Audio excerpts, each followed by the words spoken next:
ሰዋን ነበር ልታያት በሚባለው ነገር ተመክራ ይህ ምክር አመነችው እሷም ወረሰችዋ ሐቋ ምን ሆነ ተመልሳ እንደገና ዘዋይ ከ6 ወር በኋላ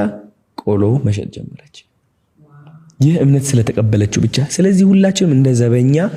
እንደዚህ ብለን የሚመክረን ሰው መጠንቀቅና ማየት ይኖርብናል ይህ ሰው የመምከር አቅም አለው ወይ ከየትስ ተነስቶ ነው የሚጎዳን ምክር አይደለም በቃ ያ ሰው ከአይምሮ ልኬቱ ተነስቶ ነው የመከረንኛ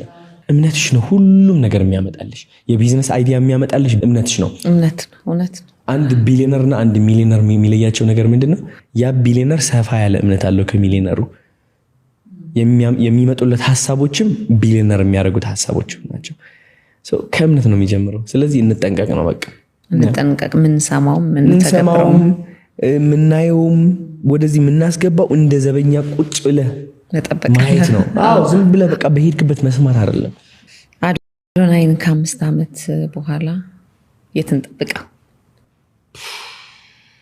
unbelievable ታይቶ ማይታወቅ ደረጃ ላይ በጣም I think አሁን ከተናገርኩት አብዛኛው ሰው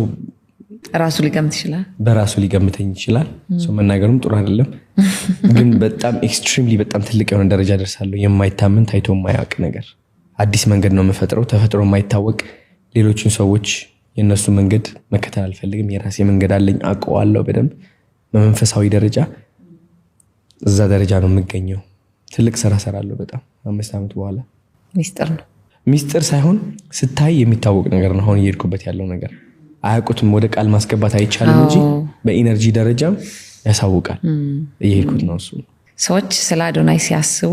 የሚያስቡት የተሳሳተ ግምት ምንድነው አዶናይ ዝም ብሎ በቃ እብድ ነው አዎ